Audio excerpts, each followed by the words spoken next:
Hi everyone, hope you're all well. So on today's vlog I wanted to share a poem that I wrote recently.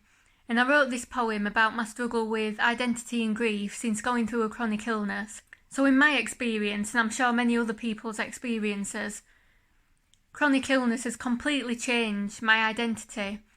And in many ways I also feel like it's taken it away.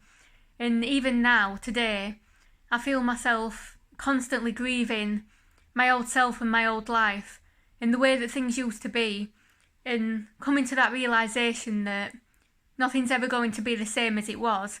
So I wrote this poem and it's called Nothing Will Ever Be the Same, and it was a difficult poem to write, but I feel like it got the message across exactly how I feel and how a lot of other people feel as well, I think. So I really hope that listening to it will help anyone who's going through a similar thing or feeling a similar way.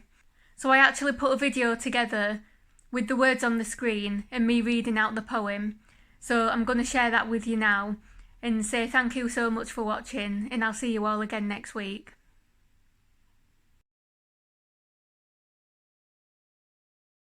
I had fought endless battles during the years before, surviving hundreds of days when I didn't want to be here anymore.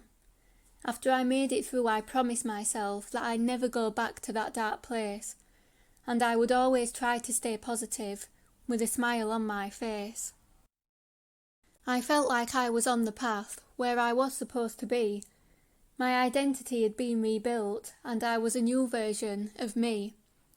But then an illness came along and tore my whole world apart.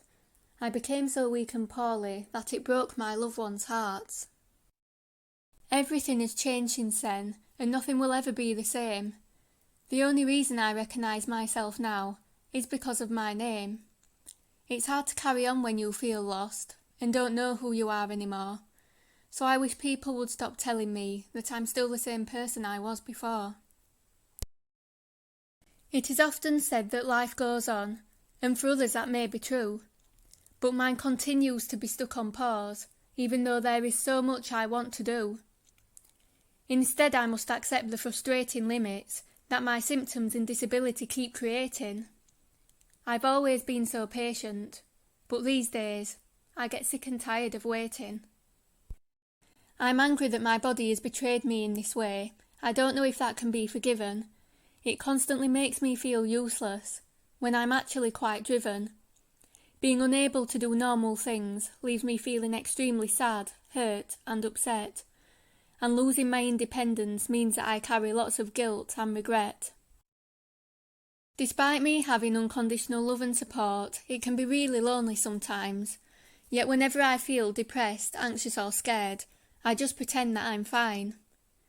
Then there is the uncertainty about what my future may entail, not forgetting all of the reasons why I hate myself, because I feel like I failed. Many more thoughts and feelings still to this day remain unspoken, and I'm sorry that the promise I made to myself had to be so cruelly broken. This illness has caused me so much pain and trauma, both on the outside and inside, that when life as I knew it ended, it felt like I had died. Except there was no funeral, and in the literal sense I was never gone. Although if none of us got to say goodbye to the old me, how can we move on? I somehow need to stop looking back, as it's doing me no good to reminisce, because the grief is never ending and there is so much that I miss. However, if it really is true that I didn't fade away completely, maybe I can eventually put my pieces back together, even if they don't fit quite as neatly. Deep down I know that I will make it through, but I have no idea when. Yet at least there is always hope that one day I can come back to life again.